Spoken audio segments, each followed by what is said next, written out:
Elevate your sports betting game with Degen Gang Sports Discord.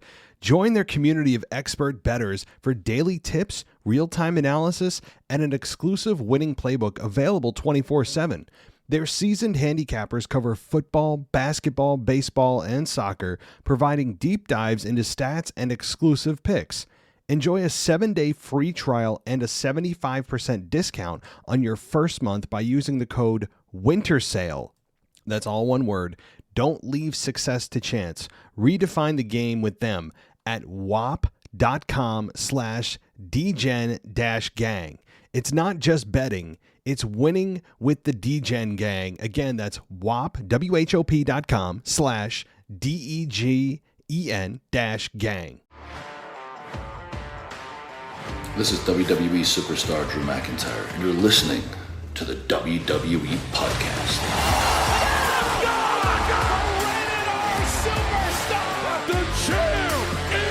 The one that everybody wants, me. Becky Lynch is going to WrestleMania. Claymore!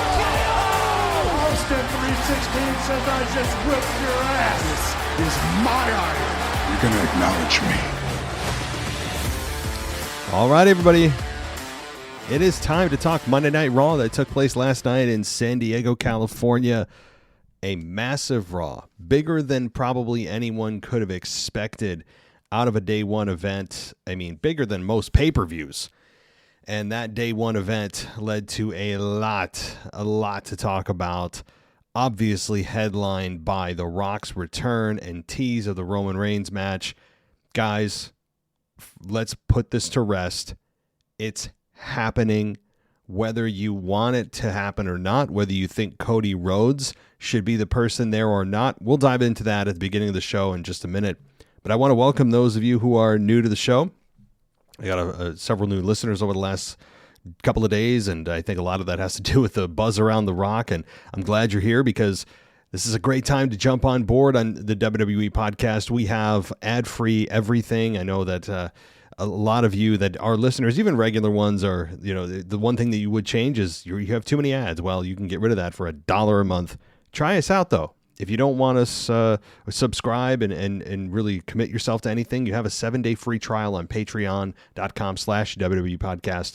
And you also have a free trial for 7 days on Apple Podcasts. But I think once you try us, you'll stick with us because you realize, hey, for $1, a couple bucks a month, this is worth it. I mean, we pump out about 6 to 7 shows a week. And with WrestleMania season around the corner, it's a great place to stick around and join the Discord server as well on Patreon. And get our exclusive shows only available on Patreon for the NXT Plus and above, and the Apple subscribers for the exclusive adult version of the After Dark show. All right, it's not for the kids and the wives, so to speak. So we have got a lot to offer, I think, in the next couple of months as WrestleMania season is officially upon us. Well, guys, The Rock. Now, he did come back a couple of months ago in that surprise appearance that was not advertised, and neither was this one to really, for all intents and purposes, it wasn't advertised The Rock would be there. But it was speculated last second he would be, given that he was in the area and was only within a couple-hour drive. And then there was a photo that surfaced of Nick Khan in the background with The Rock.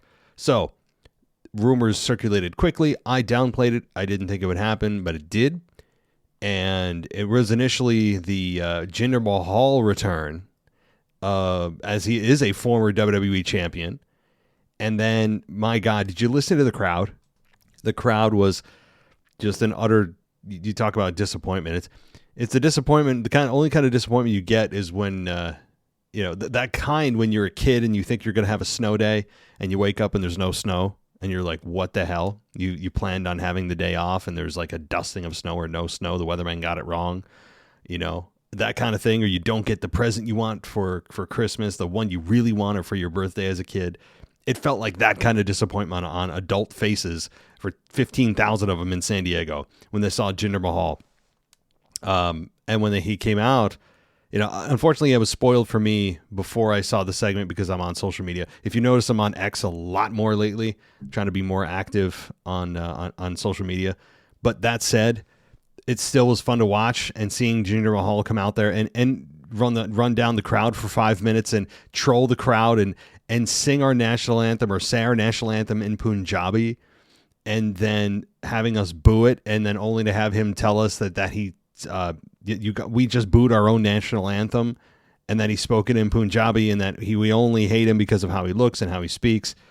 That was very much a Muhammad Hassan kind of take on his character. Muhammad Hassan said the very same things. You hate me because of how I look and how I speak. But it was still a really enjoyable promo from a heel. And I have continued to bang the drum of Jinder Mahal. And I know this is all about The Rock. We'll get to him in a second.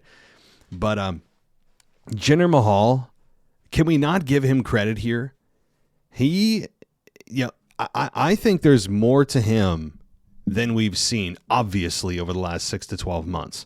He's been with the Indus as the mouthpiece of the Indus, and they have been hot and cold, little warm, cold, meaning he's barely on TV. And then he shows up here as the table setter for The Rock to return, and I think he did an excellent job. So before we get to, obviously, the main course here, talking about The Rock, I just want to give props to Jinder Mahal, who did an excellent job of running down the crowd for 5 minutes and just setting the table for The Rock's return. And what a pop it was. The Rock showed his goosebumps, and the crowd lost their minds. Michael Cole even seemed to lose it. Samantha Irvin, the ring announcer, who I am a big fan of. Just if you've seen that video circulating, it kind of went viral in the wrestling community anyway. She genuinely seemed shocked, and it was just such a fun reaction for her. And I have to say, I don't know what it is about her. She's got a very likable quality. So it was fun to see that. And Cole genuinely seemed surprised as well. It was just a fun moment. And The Rock comes out and he insults Jinder Mahal and, does his usual half the audience chants for this, the other half chants for this, and bordering on the line of TV 14 in terms of telling everyone to call Jinder Mahal a D-bag. I'm not a fan of that whole play-along thing. I have to say, it's just not my thing. I think it went on too long. But it's fine. Again, some of you are like, you're really going to complain about The Rock coming back? No, it's just certain things aren't my cup of tea with what they've morphed The Rock character into. But generally, it's still an amazing moment, and the biggest takeaway was not, of course, the inevitable spine buster and people's elbow. I would also, by the way, before I get to the main piece, can we get a rock bottom? I love the people's elbow as much as the next person, but the rock bottom is his true finish. I mean, it's to me that's like, Austin hitting the bionic elbow, but not the stunner, or hitting his Lou bench press and not the stunner. It's like, that's your signature move. I know he's finished matches with it, but I'd still like to see the rock bottom. It's been a while since we've seen that. Now, the real meat of this whole segment came at the very end after Jinder Mahal was humiliated and sent backstage. And that's when he said he's hungry. He's looking to go out to eat in San Diego. And he's asking the crowd, where would you like me to sit? In a booth? At the bar? Or how about at the head of the table? And the crowd lost their collective minds. And they should have. And it's a complete acknowledgement, pun intended.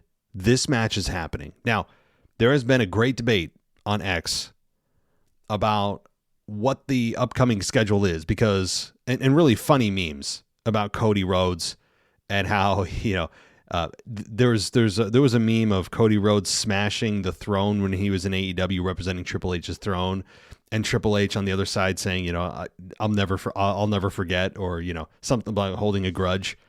There's some funny things. And let me just say this as plainly as I can.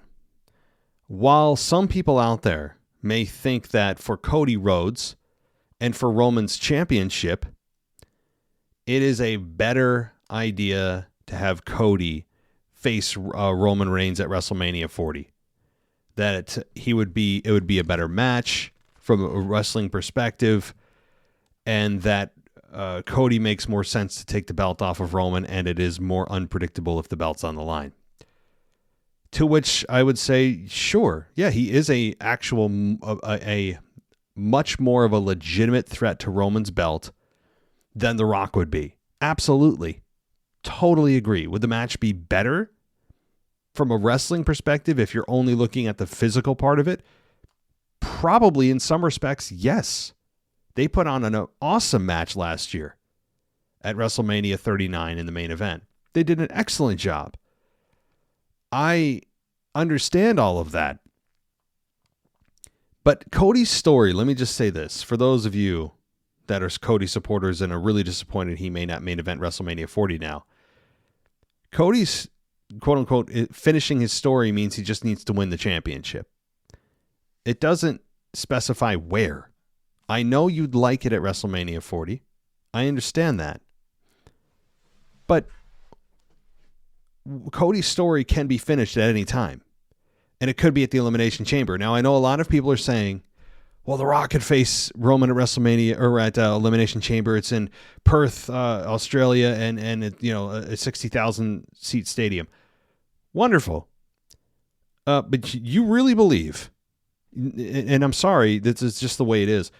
If anyone out there believes that Roman Reigns and Cody is a bigger draw money-wise and exposure-wise than Rock Roman, you're either lying to yourself or you don't want to believe it, and you're just trying to pretend it's not real. It may make more sense to get the belt on Cody, yes, but the Rock Roman, I agree, doesn't need a championship and should not have a championship, and I have been on that boat for years. But the money draw, and you need to look at this through the perspective of WWE's a company that's trying to make money. If that's one of your major goals, wouldn't The Rock headlining WrestleMania against Roman Reigns get just a little more exposure and a little more press than The Rock, or rather Cody Rhodes versus Roman Reigns? It's just an objective fact. And I know you may not like it. I know it may not be something you want to happen, but it's happening. If you think The Rock's coming back to face Roman at Elimination Chamber, to then just suddenly disappear before WrestleMania 40, think about that statement. Say that out loud to yourself. The Rock appears just before WrestleMania season, or just at the beginning of WrestleMania season, faces Roman at Elimination Chamber, and then disappears, with WrestleMania just a month and a half after that. It's laughable. It's laughable.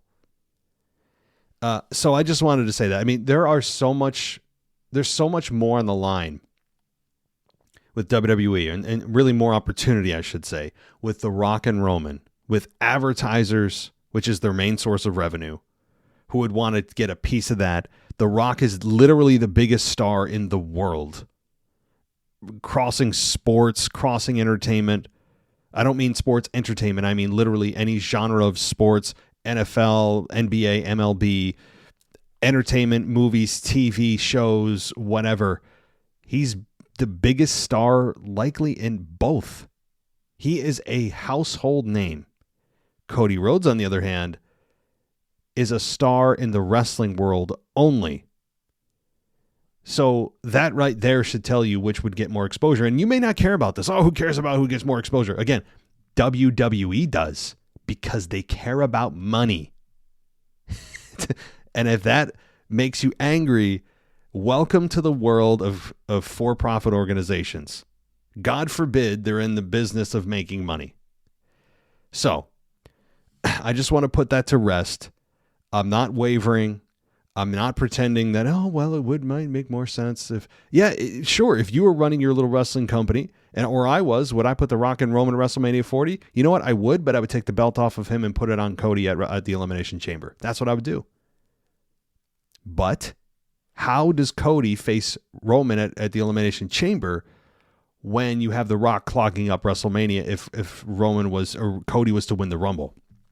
There's creative solutions to get there. You could do trades or whatever.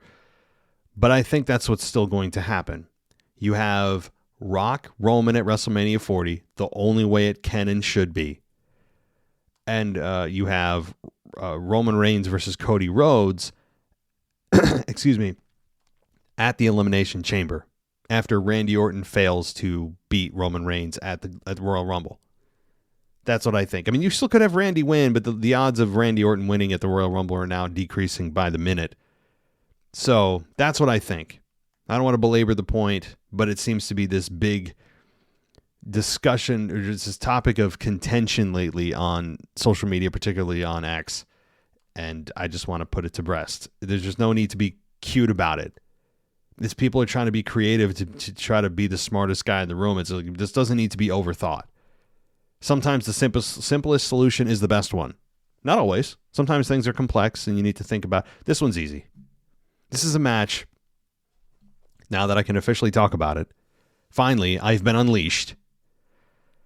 That is literally 9 years in the making. I know they like to say, oh, it's really started since Roman started calling himself the head of the table. No. It started at the Royal Rumble in 2015. 9 years ago in Philadelphia, which is also the site of WrestleMania 40 now. And they had the Royal Rumble, if you remember, the infamous Roman Reigns victory in which Roman Reigns got completely booed. The Rock tried to come out and help Roman Reigns as the Big Show and Kane were double teaming up on him. Even The Rock got booed. Roman Reigns got booed. And the gods above, the wrestling gods above, saved WWE for that Monday Night Raw following that disaster because of the snowed-in Raw. You remember that? I would have had, I really am I'm still bitter about it, that there was that snowstorm that canceled Raw, because I would have loved to have seen what the crowd would have done had there been a Monday Night Raw after that debacle of even The Rock not being able to save Roman Reigns at the Rumble. So, really, ever since that time, people, including myself, have been saying, yeah, that'd be a pretty cool match. And then obviously he took off with the heel character, and then it was just, man, Rock needs to come back. Let's do this. So, all right. Well, I think I've spent enough time on that, but let me know what you guys' thoughts are, because I'm curious as to how could anyone argue for Cody being in the main event of WrestleMania from a money perspective, which is their main priority. Love it or hate it. It's whatever. It is what it is. It is the only option. It is a bigger match. It's a bigger draw. End of subject. It just is. And I feel bad for Cody. I do. Because if he thought that he was going to get the main event spot and win the Rumble, yeah, that's not happening. So things are going to get very interesting very quickly. I know we have, again, the Elimination Chamber in Perth, Australia. That's going to be huge coming up. So we'll dissect that after the Rumble. But it's officially unofficial, right? Or unofficially official? That's probably more likely. That The Rock and Roman Reigns is happening. We can say that now. Finally. All righty. So let's move on with Raw, because it wasn't just about The Rock. No, I mean, there was a lot of fun stuff on this show. Let's go through it. So we'll start at the top of the show here, reading a rundown of Raw. Becky Lynch and Nia Jax. You know, I have been a Nia Jax hater. I have felt that she is a liability, as many others have. I have felt that she's genuinely unlikable. And that she does nothing for me. I'm not changing my opinion on that. However, I will say that they have done a really nice job of making her feel like a huge threat. Like a badass, a true badass in the women's division that is a force to be reckoned with. Is this a setup for potentially Jade Cargill? Maybe.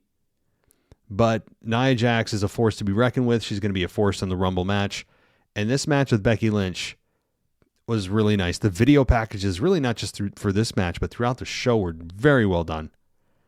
Becky Lynch had some really nice kickouts here. Really nice near falls with the Samoan drop off the second rope. That was very believable. And then the knockout punch, that like uppercut jab, was sold just perfectly by Becky Lynch. The bloody mouth, which I still don't know if that was legitimate or not, but if it wasn't legitimate, then it's just trying to sell the story of the bloody nose now to the bloody mouth that Nia Jax has once again injured Becky Lynch. I loved this. I really loved this match. This was nice, really nice match, and one that was a surprising outcome for the positive in Nia Jax winning. I think that's a positive because so many times under the Vince McMahon regime and very often in the Triple H regime, do we see heels always needing to cheat to win? I shouldn't say always. Frequently needing to cheat to win, whether it's behind the ref's back, a foreign object, their henchmen interfering. This was just Nia Jax flat out beating Becky Lynch. After the knockout punch, she sat on her, right, with the not the sit down powerbomb. The sit down powerbomb was a little bit sloppy, but other than that, I have nothing bad to say at all. The Annihilator, and got the victory. And the announcers framed it as a huge win for Nia Jax, and it was. This is really a career-defining victory for Nia Jax in a lot of ways. It's on a bigger stage than just a regular Raw. It was the opening match. They put on a really nice performance, both women. And she went over clean on one of the biggest babyface women in the company. They have plans for Nia Jax. I hate to overuse their phrase of making a statement, but this was actually the proper time to say that. She made a statement, and her character made a statement that I'm here, I'm ready to go, and no one's going to stop me. And I think that Nia Jax, not just in the ring, but on the microphone, has improved too. With her promos with Becky have really, shown me a side of her I didn't really think was there. So am I becoming a Nia Jax fan?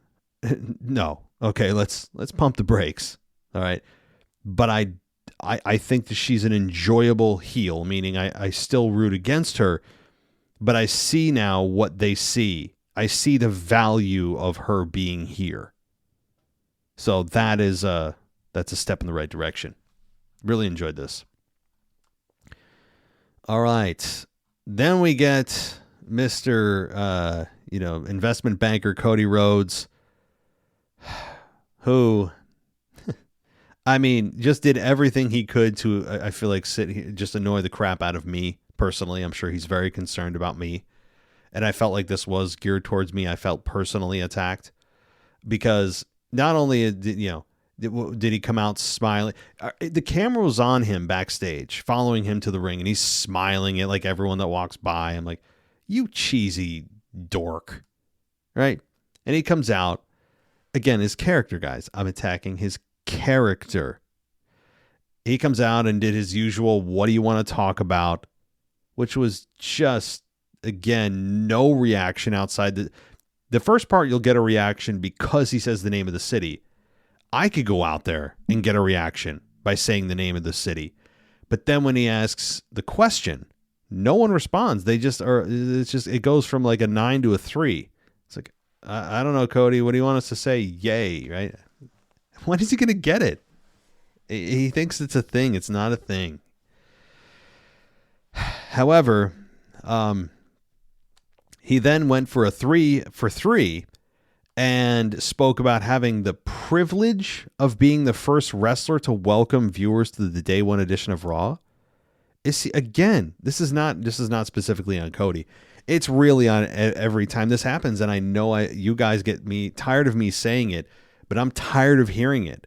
I don't know how it doesn't bother everybody else that the wrestlers are the ones saying this. The announcers said it like 4 times before any match even started. And then we have a match and we're into the show. I think we know what effing show we're watching. He's not a spokesperson for the company. It's just so stupid. I want the person responsible for this line that has to be the first line out of every wrestler's mouth to talk to me. I want them to call me, email me. Why do you do this? It made it even worse, of course, that it's Cody, but However, he did jump into Shinsuke Nakamura and said he's stuck. He's stuck on Shinsuke Nakamura. He said he expected something more sophisticated from Nakamura than his book reading. And he's stuck on Nakamura because this quote should be over. And Cody said he was giving Nakamura the opportunity to finish things, and he called out Nakamura and saying they're going to end it now. Nakamura came out and said that basically, he's going to give him one more week and then they'll finish it. I mean, that seems to be what they're going to go for here. And it was also weird that they talked about the poison mist that Shinsuke spits out. Well, if it's poison, I don't think Shinsuke would be keeping it in his mouth. Like, same with Asuka. I mean, also, if it's potent to the eyes, it's probably potent to inside your body. You know what I mean?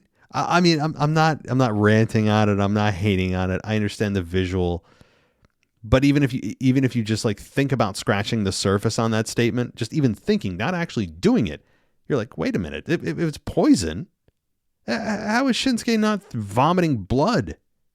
I know he's not maybe swallowing it, but it gets in your saliva, which gets into your system. Right? Like, if it's potent for the eyes, it is not potent for, your the pores in your mouth and your saliva that circulates throughout your system and goes into your stomach. What in the hell is this stuff? Does it know that it's your mouth and not your eye, so it's not going to burn you or harm you? I don't know. I'm just messing, guys, but sometimes that stuff is just like, what are we doing? However, it will be fun to see the conclusion to Nakamura and Cody. I think that they're going to put on a really fun finale here. I fully expect Cody Rhodes to go over, as he should, as they're gearing up for a huge WrestleMania season for Cody. I don't know what that looks like yet. Again, as I said, I'm cool with Cody beating Roman at Chamber. Totally cool with it. And maybe it's the story, if they want to tell it this way, kind of like they did with Shawn Michaels at WrestleMania 26, where Undertaker refused to face Michaels again until he forced Undertaker's hand by costing him the championship in the Chamber. If you remember, he popped up through the Chamber in Sweet Chin Music Taker and costing him the world championship. They could do the same thing with Roman, where Roman is refusing to face The Rock, and The Rock costs Roman Reigns the championship. Cody Rhodes wins, and now it's a Rock Roman no title. Cody Rhodes goes on to WrestleMania as champion and defends it there and retains the championship at WrestleMania, and you kind of kill two birds with one stone. I think maybe that's how they do it. And Roman is just so infuriated that he says, "Fine, I'll face I'll face you at WrestleMania, no belt," which is the way it should be. But all right. Punk is going to be there next week on Raw, so not this week. That's a smart move by WWE. Kofi Kingston and Jey Uso versus Ludwig Kaiser and Giovanni Vinci. Okay, this one was really remembered for one thing, and that's the ref stoppage. It ended in 7 minutes. Vinci hopped onto the middle rope and jumped into a big drop kick by Kingston, and it looked pretty bad. Giovanni Vinci looked like he was knocked out. Even the reaction of Jey Uso on the ropes, it looked real, like, oh, yikes, bro. And he got knocked pretty silly. Apparently, Giovanni Vinci did walk backstage and walk around backstage and kind of shake it off on his own accord. That's good to hear. But, it highlights a couple things. One, this ain't ballet, as they say, and the risks are real, even for these professionals. And two, crediting the WWE medical team and management for prioritizing the health and safety of the wrestlers. And I feel like maybe we shouldn't even be praising that. It should just go without saying. But, you think back to the even just 15 years ago in WWE, and it was just gut it out, shake it off. If you have a concussion, you just kept going. It's the way they did it. And that's not how they do it now. I don't need to baby these guys, but if they're knocked silly, head injuries are serious. I've never luckily had one, knock on wood, but I am a sentient human being that knows head injuries are among the worst. I mean, you're messing with the brain, which is the functional motor of the entire body. And so I'd imagine we're not going to see Giovanni Vinci in a ring for a few weeks until he passes concussion protocol and, meets WWE standards of care when it comes to that. Even if he is walking around on his own, which is, of course, a very good thing, there can be lingering effects of a concussion. There can be lingering effects of any kind of head injury, neck injury that don't show themselves for several weeks. So I would imagine it's probably not maybe until the Rumble. Maybe we'll see Giovanni Vinci in the Rumble. But I was just glad that they just decided, hey, let's call it. Put up the X, match over. So, okay, let's see. We got Miz TV. He was in the ring. He wished everyone a Happy New Year. And he said there were a lot of rumors about the former champion who would appear later in the show, and then shifted his focus to the guests. And the Judgment Day came out, but they didn't. It was R-Truth who came out wearing the shirt that includes a piece of tape that lists him as part of the faction, and then Miz introduced Truth as the most likable member of the Judgment Day and asked him where everyone else was. Truth looked around and swore they were standing behind him, and Truth said he had something to do first, and the All Rise for the Judgment Day line, Miz said that it was better than when Priest says it. And let's see, Dominic and Rey Mysterio, I'm sorry, Rey, not Rey, Dom and JD McDonough come out. Dom said that this needed to end, of course, getting booed to oblivion by his hometown, which says something. And Cole even acknowledged that they don't like him in his hometown. And Truth also pointed it out, and the fans booed. And Truth recalled McDonough losing to him in a loser leaves Judgment Day match from 2 weeks ago. And Miz said that the stipulation was very clear, and then asked McDonough what he was doing in the ring. Dom tried to speak and was booed again. This eventually was crafted into a Miz and R-Truth versus JD and Dominic matchup, which R-Truth thought was a strange bedfellows thing and winked at Dom as if they were in cahoots. I mean, R-Truth is just the best, man. I have to, like, R-Truth, can he be a part of the weekly program?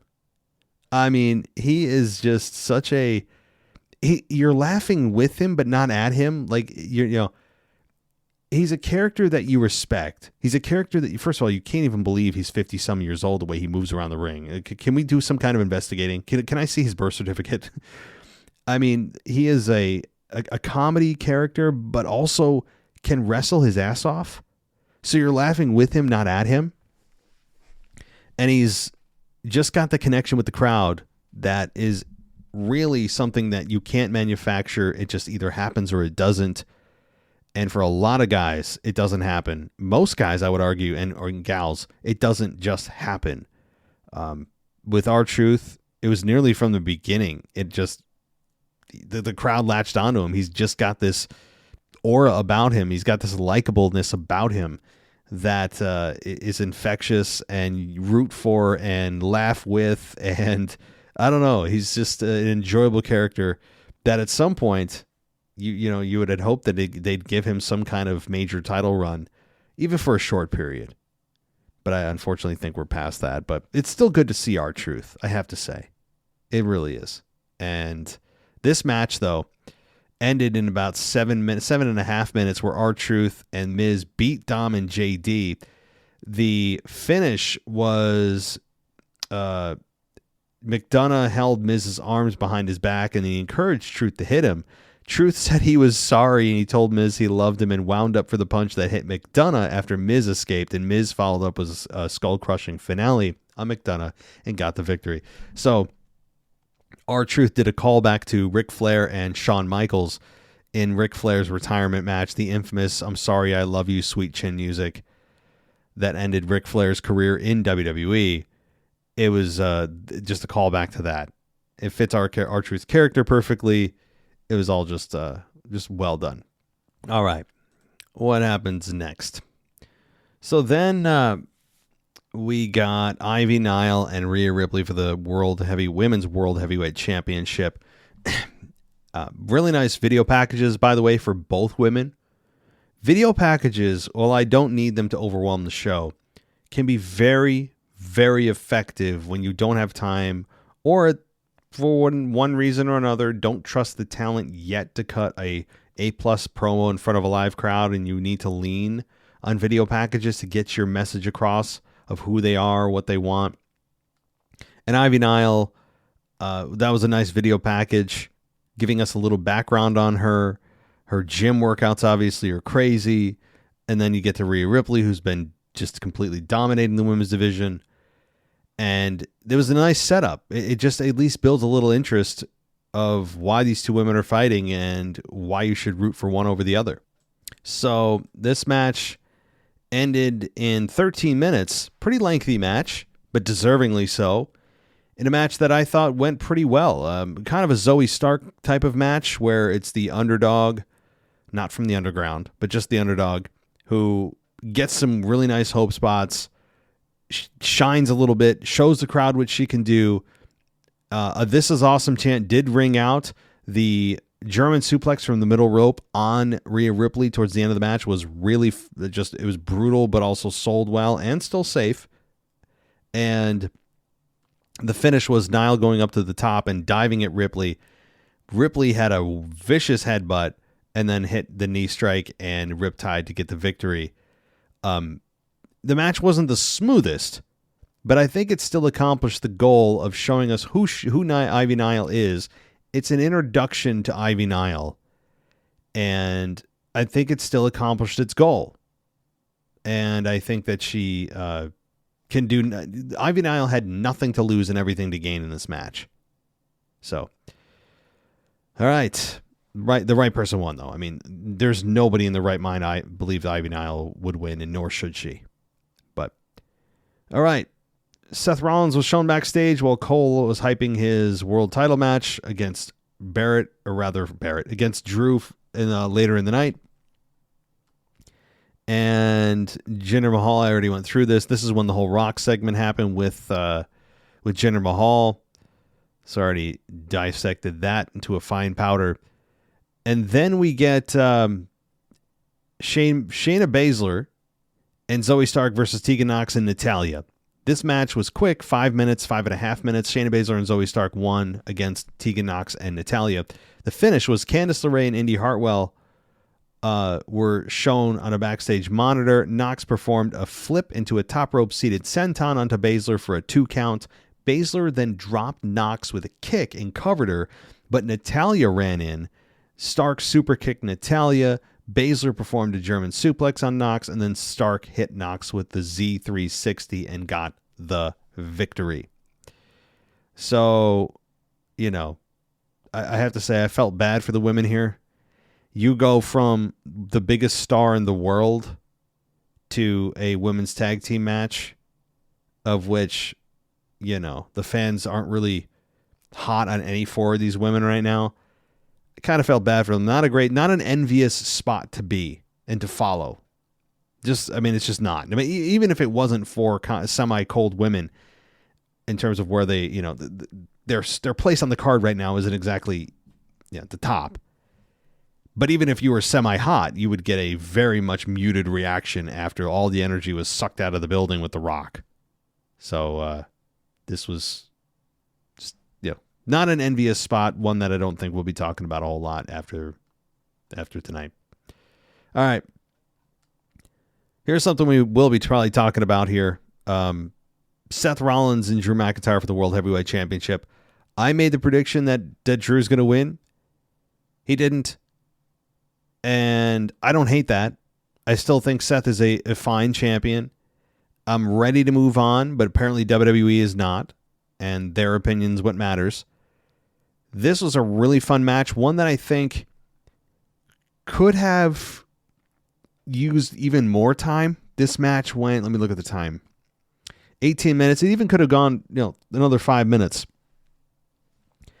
But I enjoyed the hell out of this. The Falcon Arrow performed by Drew after blocking Seth's was really nice. Can we just get these two wrestling on a weekly basis?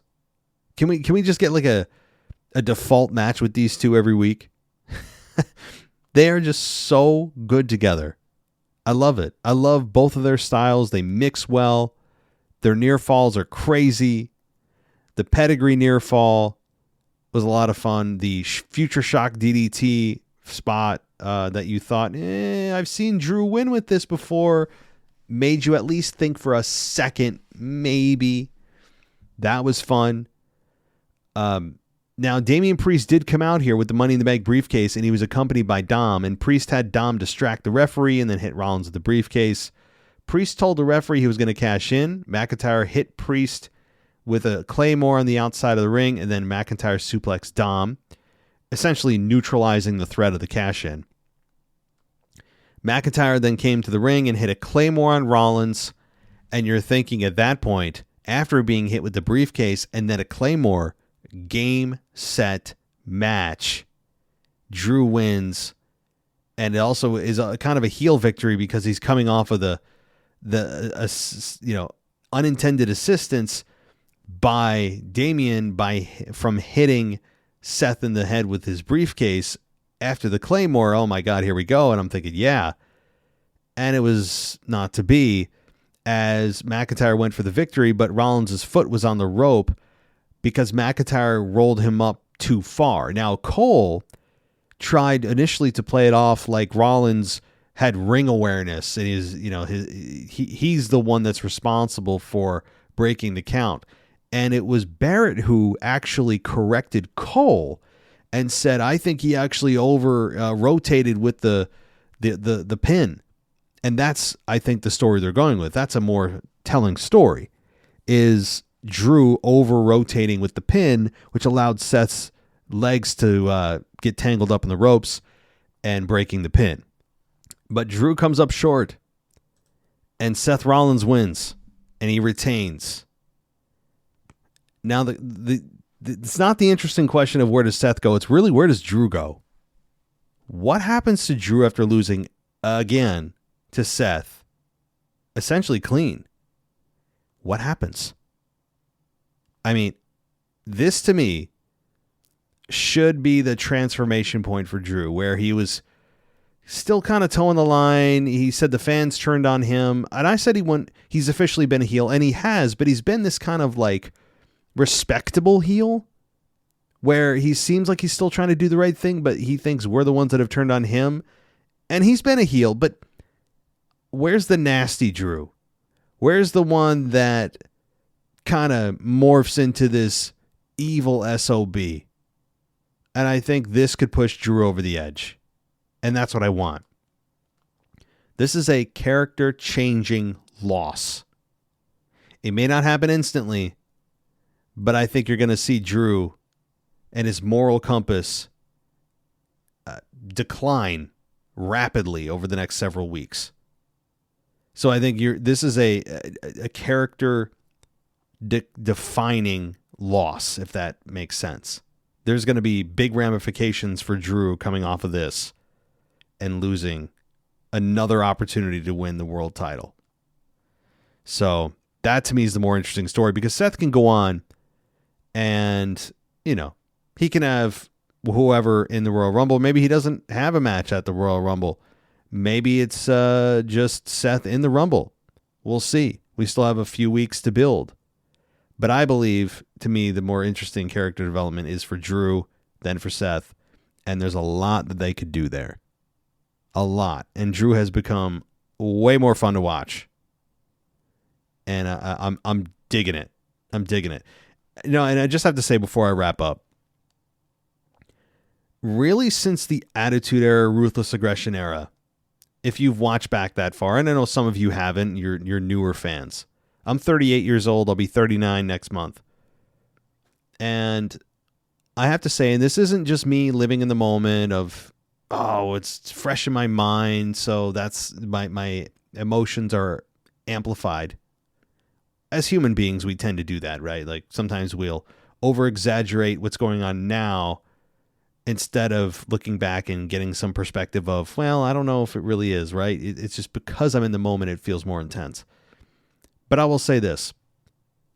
I'm bringing that up because I don't think, since I've been watching wrestling since 1997, the beginning of the Attitude Era, that wrestling has felt this hot, that wrestling has felt this important to watch, almost a must-see TV every week now.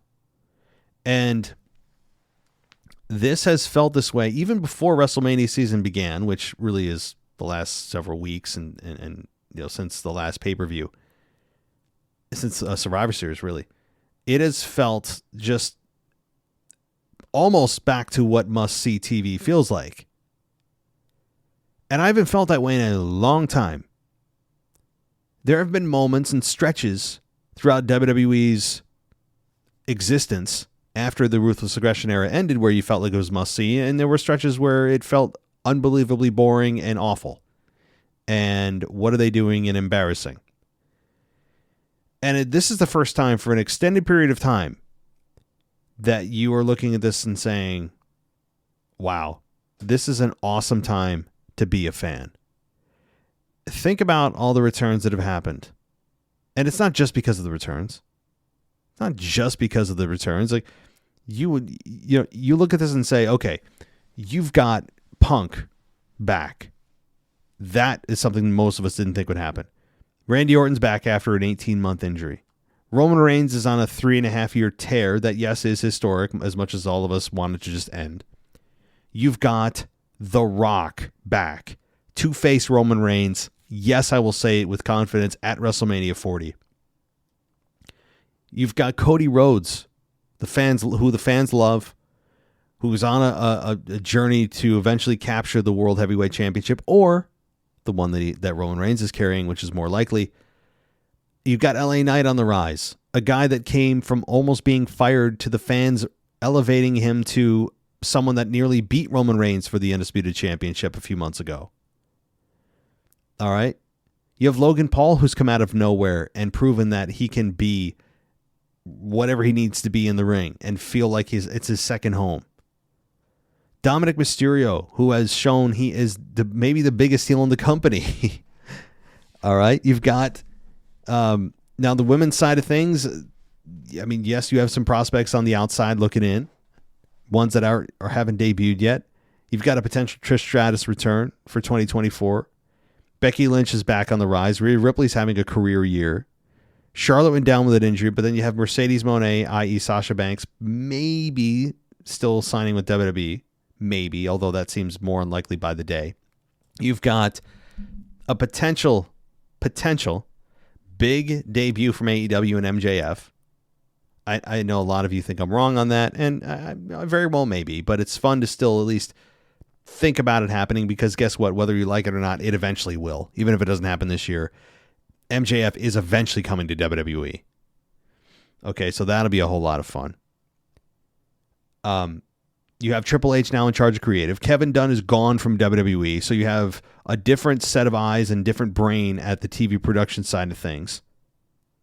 Stone Cold Steve Austin pops in and out from here, here and there. He had a match just a couple of years ago against Kevin Owens and looked really good. This is just a product. You have, oh, by the way, not to mention Gunther is the longest reigning Intercontinental Champion of all time, and has arguably added more value to his championship than anyone in the history of that belt. Consistently puts on excellent matches and is easily in the World Heavyweight Championship picture, if not the Undisputed Championship picture in 2024, after he drops his IC championship, which will probably be soon. Okay. There is just so much going on. Seth Rollins, right? I think there's a heel turn coming for him soon. Punk, we don't know who, he's obviously going to face yet. Probably Rollins at Mania, as we all expect. But my point is, after listening just some of the things, not all, on top of Jey Uso, who has come out of nowhere and felt like a true main event Jey Uso, the Yeet movement's on, the Yeah movement's on. This has just been a really fun time to be a wrestling fan. And yes, I spend a lot of time on here complaining about things, sometimes to a fault. But it's because I know the product can be better with just simple changes. It's really out of love. I mean, it really is. It's not here trying to get clicks or whatever. It's not me. I will never come on here and say things that I don't believe. Ever. Okay? That's my promise to you. I'm not working for anyone except this guy, and I'm pointing to myself. So, my point is, after all saying all of that, if you're not excited about wrestling right now, then I don't know what will get you excited. Okay, you've got up-and-coming talent. You've got the talent of yesteryear. And it's really a nice mix right now on top of pretty good storytelling all the way around. Crowds have been hot, generally speaking. WrestleMania is on the horizon. Royal Rumble's a stone's throw away. So this is just a hell of a time to be a fan. And I'm not trying to blow smoke up WWE's backside too much here, but they're on a very nice hot streak. And let's see if that can continue. I think it will.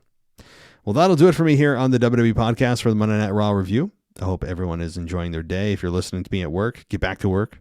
All right, that's an order. Pull a little Sergeant Slaughter out of there. Hope you enjoying the midweek here as we come back to work after the holidays and try to figure out what the hell day it is again, right?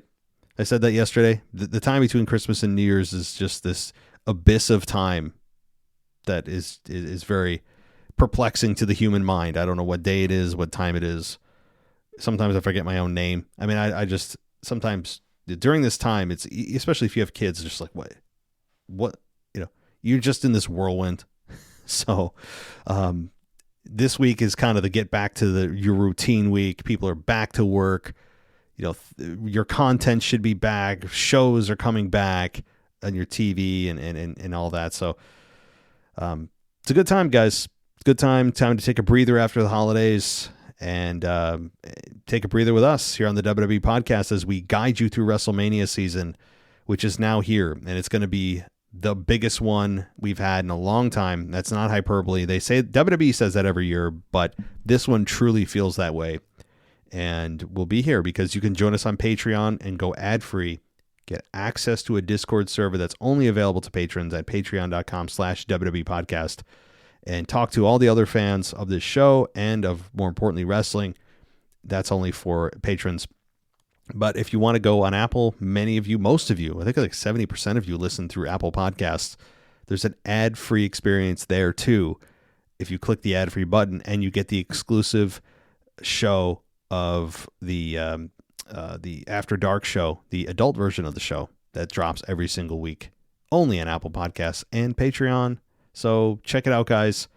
That'll do it for me. I will talk to you tomorrow for the mailbag, and I will say the mailbag is piling up, so I don't know how I'm going to be able to get to everybody. It may not happen tomorrow. I will prioritize patrons, of course, but the mailbag is filling up, and I try not to run more than an hour on that show. So keep your messages brief if you can. The more brief and concise your messages are, the better chance I have of getting to you if you're not a patron, especially. So, all right, everybody. Thanks so much for listening. Take care. I'll talk to you next time. Thanks for listening to the WWE Podcast. Don't forget to subscribe on your favorite podcast app so you don't miss a show, or head to WWEpodcast.com. And for all of these shows ad-free, head over to patreon.com/WWE Podcast. Until then, we'll see you next time.